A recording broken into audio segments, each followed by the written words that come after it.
Good morning mga kalakay. Musta na kayo dyan? Mayroon tayong i-share ngayon. Habang tayo ay nagkakape. Nagigising ko lang mga kalakay at nag-costing ako kagabi at ito yung aking pagko-costing. Mga kalakay, kumusta na ang inyong mga benta? Meron pa ba kayong kinikita mga kalakay? Yan ang tanong. Sa sobrang mahal ng manok ngayon ay iyon ang malaking katanungan sa atin. Kasi may mga nagtatanong at nagsasabi na parang wala nang kinikita ang mundo ng Kanto Fried Chicken business ngayon mga kalakay. Kaya ito, nag-costing ako, tingnan natin kung mayroon ba tayong kinikita o wala mga kalakay.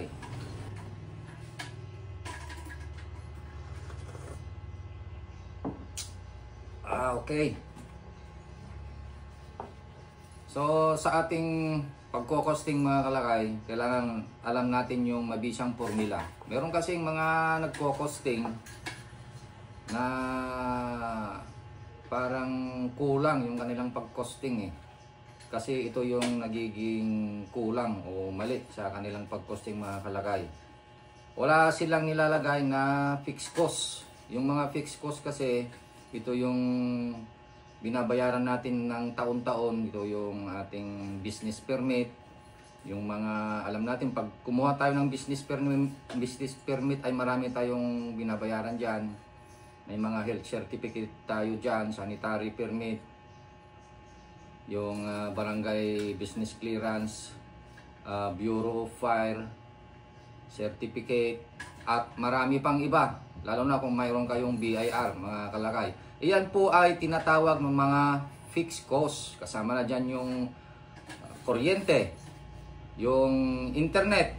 Kung mayroon kayong internet, ginagamitan nyo ng internet yung business, eh, kasama po yan sa fixed cost. Ayan po ang wala sa iba mga kalakay. Kaya itong aking isi-share ngayon na pagkuha ng total cost, ito ang alam kong mabisa mga kalakay dahil ito ay pinag-aralan ko pa ito. Nakuha ko sa isang business marketing na professional at ito ang aking napag-aralan at nakopya sa kanila na alam ko naman na ito ay tama mga kalakay. Ang total cost, ito po yung puhunan sa bawat isang produkto natin. Yan, sa isang produkto may puhunan dyan. Compute na lahat dyan, lahat ng ginastos mo, lahat ng costing. Ay, nandyan po. Yan po yung total cost. Ayan. Kaya malalaman natin ngayon kung magkano ang puhunan ng bawat isang pirasong fried chicken. Tsaka malalaman natin kung may kinikita pa tayo sa ating fried chicken, ating presyo. So depende yan kung ano yung nilagay nating presyo. Tinatawag natin dyan yung retail price at i-minus natin yung total cost. Makikita natin kung may markup. Kaya kung walang markup o di kaya ay negative ang markup, delikado na, palugi na ang negosyo mga kalakay. Kaya tingnan natin.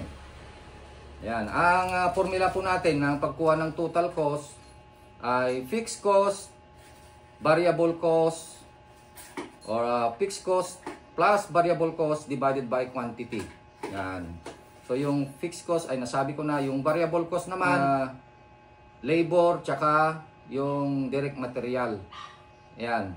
So bayad sa pinagtrabaho mo, mga tao mo, at ganoon din bayad sa mga binili mong materialis kung ano yung nilagay mo doon. Ayan. Sa pagkuha ng direct material cost mga kalakay, depende po yan sa pagkonsumo. Kung ano yung nilagay natin sa produkto natin. Kasi yung produkto natin ay lulutuin pa. Maraming proseso mga kalakay. I-chop mo pa. So kailangan ng tao dyan, labor. Mamarinate mo pa, anong mga nilagay mong mga ingredients dyan sa pagmarinate. at gagawa ka pa ng breeding mix, ano yung mga nilagay mo dyan, ng mga ingredients. At kukwentahin mo pa kung magkano talaga ang kaukulan na ginamit doon sa particular na quantity or produkto na ating ginawa. Halimbawa, magbabase po tayo sa 10 kilos. Karaniwan kasi, mga kalakay, ay 10 kilos ang ating binabase dito kasi yan ang minimum na ating lulutuin sa isang araw. At ganun din, yung makukwentahan natin dyan kung magkano ang nailagay natin na halimbawa ay nagamit natin na manok, yan natin kilos, harina, kung ilan ang talagang nakukonsumo na harina dyan, at yung ginamit nating mantika, ilang kilogram ng mantika o litro ng mantika na ginamit natin dyan. Yung tamang-tama lang, walang kulang, walang sobra. Kung sumobra man o kumulang man ay konti-konti lang.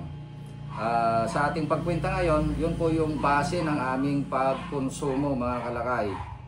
Sa loob ng 17 years ay kabisado na namin kung magkano or ilan ang nailagay na particular na ingredients doon sa ating quantity. Doon sa manok, kung ilang kilo yon, doon sa 10 kilogram yon. Ito po yung ating formula, fixed cost plus variable cost divided by quantity. Unahin natin ang fixed cost.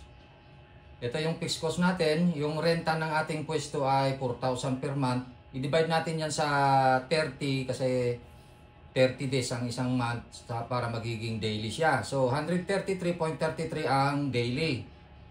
Ngayon sa kuryente mayroon tayong binabayaran na 400 per month. I-divide natin sa 30 para maging daily.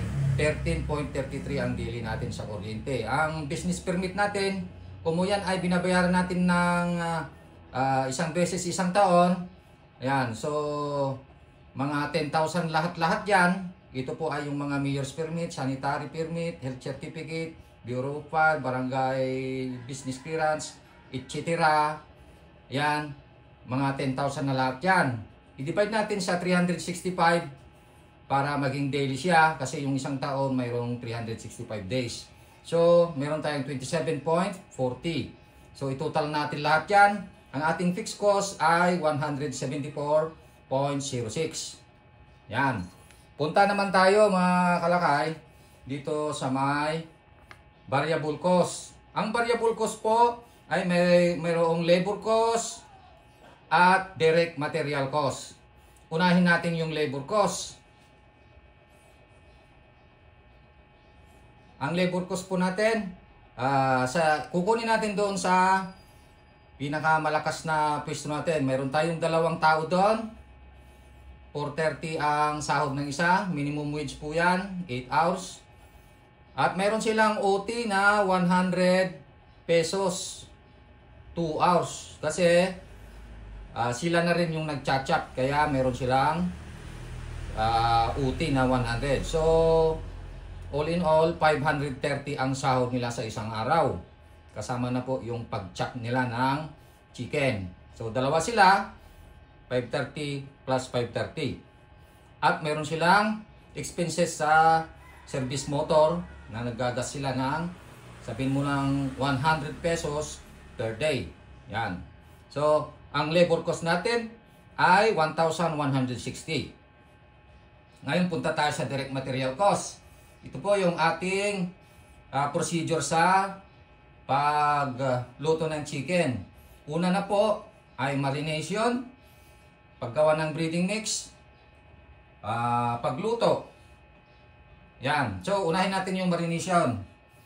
Sa pagkuha natin ay 10 kg na manok. So, always 10 kg, mga kalakay.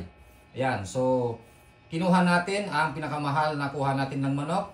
Last June, sa buwan ng June, ay 220 per kilo ang kuha natin sa isang kilo ng manok. Kaya i-times 10 natin, meron tayong 2,200 na bayad ng manok. Ang ginamit natin asin dyan is 10 pesos. Meron tayong betsin, 10 pesos din. Meron tayong ginisa mix, 24 pesos yung paminta powder at yung ginisa mix ay 12.3. Yan. Ang ice natin na ginawa dyan, ginamit is 25 pesos yung pagmarinate natin. Kasi nagmamarinate tayo gamit ang ice, tsaka yung ice box. At pagkamarinate ay binilang natin, gumamit ulit tayo ng ice pagka dinala natin sa pwesto. Maghapon yan, 5 pieces na ice pa din ang gamit natin para sa preservation.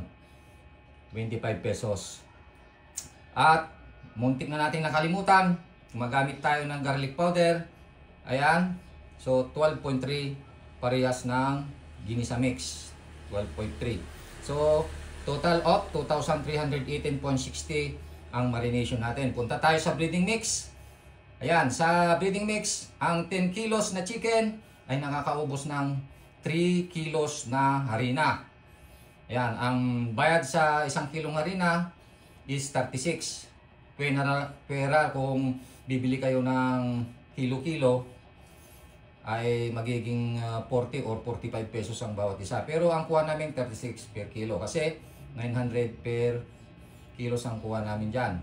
So medyo mahal. So sa tatlo ay 108. Ayun, sa cornstarch, ang ginamit natin dyan mga 8.64. At naglagay din tayo ng bitchin, 3 pesos, ginisa mix, 3.69, paminta, 7.2, garlic, 3.69 pesos. So total of 134.22 para sa breading mix. Ngayon sa pag-cook naman, cooking, sa pagprito, sa 10 kilos na chicken ay makakagamit tayo dyan ng 3.8 kilos na mantika or 1 galon. Yan, mahigit 1 galon ka muna, 3.8 kilos. So ang container kasi 1,100 per container. Ang kilos niya ay 15.3. Kaya dinivide natin yan. Meron tayong 71.90 pesos ang bawat kilos ng mantika. So ang nagamit natin dyan, 273.22 sa mantika. Sa LPG naman, ayon sa aming pagkonsumo, ay sa 11 kg kasi nakakaluto siya ng 70 kilos na manok. Yan. Yan para malinaw. Yan, 70 kilos na manok ang naluluto ng 11 kg na LPG. So kung 10 kg, 700 times 10% of 70 or 63.63 per kilogram kasi ang bayad times 1.7 kg. Meron tayong 100 sa LPG. Ngayon, gumagamit tayo ng papel o plastic sa pagtitinda. So meron tayong 30 pesos diyan. All in all, 403.22 para sa pagluluto. Ngayon ay kukunin na natin ang variable cost. So labor cost plus direct material cost. Meron tayong 4,016.04. Yan po yung variable cost natin mga kalakay. So makukuha na natin ang total cost mga kalakay. Yan. So total cost, yan po yung ating formula. Ito yung fixed cost natin, 174.06 plus yung variable cost, 4,016.04. I-divide natin yan sa quantity. Kung sa kung saan natin nakuha ang 120 na quantity, ito po 'yon. Kapag ka nagcha-chop kayo ng 10 kilos na manok at ang cut nyo ay 12 piraso sa 1 kilo, 12 cuts, yan po ay 85 grams. 85 grams po yan pagka tinimbang ninyo sa digital. 85 grams equals 12 cuts. Yan, o mahigit. Yan, 12 cuts. So 120 yan sa 10 kilos. Yan po yung quantity. So divide natin yan.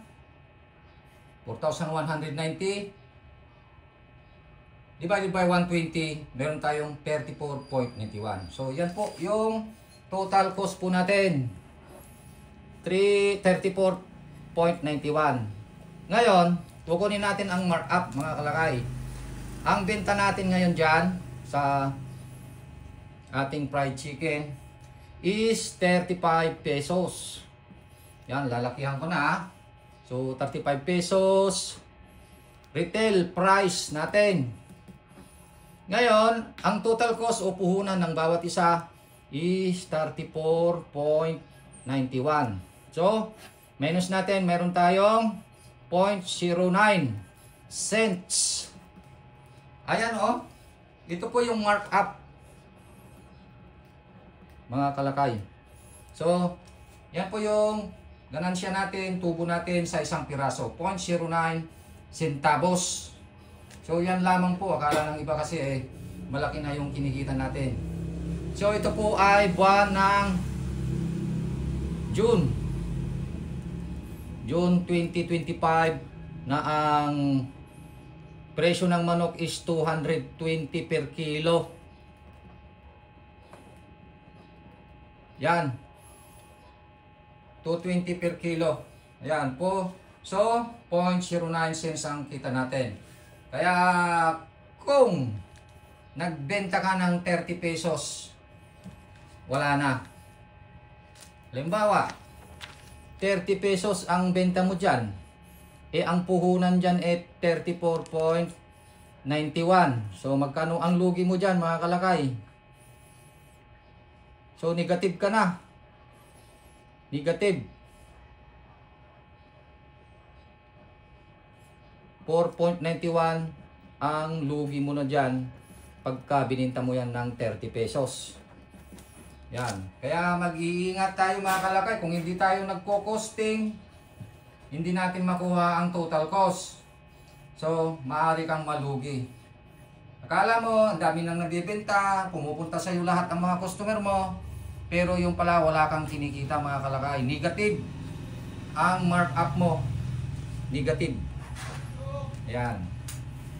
So, yan po ay buwan ng June mga kalakay. So, at least may kita tayong 0.09. Kung nakakabinta tayo ng 1,000 pieces. Yan, sa 0.09. So, magkano yan? Meron lang tayong tubong 90 pesos. So, naglalaro lang tayo mga kalakay ng buwan ng June. Walang lugi, walang kita. So, ganyan po yung nangyayari sa negosyo. Ngayon, mayroon tayong pag-asa dyan. Buwan ng June ay lugi tayo. Buwan ng July, bumaba ang presyo ng manok. Imbis na 220 is naging 220 dati, naging 190. Kaya merong 30 na binabaan. So, i-times 10 natin, 10 kilos is 300. Ayan, so yung 4,190 na fixed cost and variable cost natin, minus natin ng 300 dahil bumaba. So, 3,890 divided by 120 na quantity is naging 32.41 na. So, ito na po yung puhunan ngayon sa manok ngayong July sa 190 pesos na per kilo ng manok.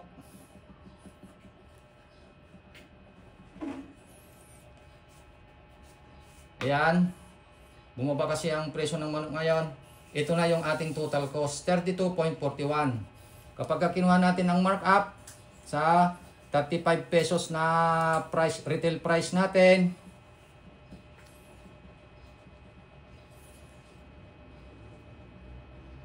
$32.41 equals 2.59. Ito na po yung markup natin ngayon, mga kalakay. 2.59 sa isang piraso.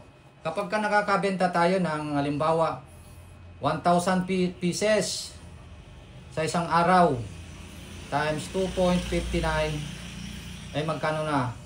Kung di ako nagkakamali, mga kalakay, 2,590 ang kita natin ngayon sa buwang ito, July. Yan. So ayan mga kalakay, na i-share namin sa inyo yung pagkuha ng total cost o puhunan ngayon. Updated po yan ngayon, July 2025. Masaklap po ang ating kalagayan ngayon talaga dahil sa pagtaas ng presyo ng mga bilihin, mga materyales natin. Pangunahin na po yung manok. Ngayon ay ang pag-asa na lang natin dyan para tumaas yung ating markup or yung ating tubo ay magbawas ng tao. So yung pinakita namin dyan na pagkuha ng total cost o puhunan, eh dalawa yung tao namin dyan. Kaya ang isang paraan dyan para lumaki yung ating markup is magbawas ng tao kung kinakailangan. Ayan mga kalakay. Yan kasi yung isang pwesto natin dyan, eh yan yung pinakamalakas, kaya dalawa yung tao natin dyan. Pero karaniwan na ay isang tao lang sa isang pwesto. Kaya kung isang tao lang sa isang pwesto ay sure na lalaki yung magiging markup natin at bababa yung total cost or yung puhunan ng bawat piraso. So ganun lang po mga kalakay, at kung paano papababain yung puhunan o yung total cost ay yung ating binibiling mga materyales. Habang mas mababa, mas mura yung ating kinukuhang materyales, talagang liliit din yung pag-costing natin, yung puhunan. Kaya lalaki yung markup. So depende rin po sa ating pagbigay ng retail price. Diyan po nagkakamali yung karamihan, ay hindi tugma yung presyo na kanilang binibigay sa kanilang produkto, kaya lugi. So as in lugi talaga, walang kinikita. Kaya yung iba ay nagclose, bumabagsak mga kalakay. Lalo na sa ganitong mga tag-ulan. Ganitong mga tag-ulan talagang bababa ang benta natin dahil sa krisis mga kalakay pag ganitong tag-ulan. So yan po yung ating nation ngayon. Sana po ay nakakuha kayo ng idea sa pagninegosyo ng fried chicken.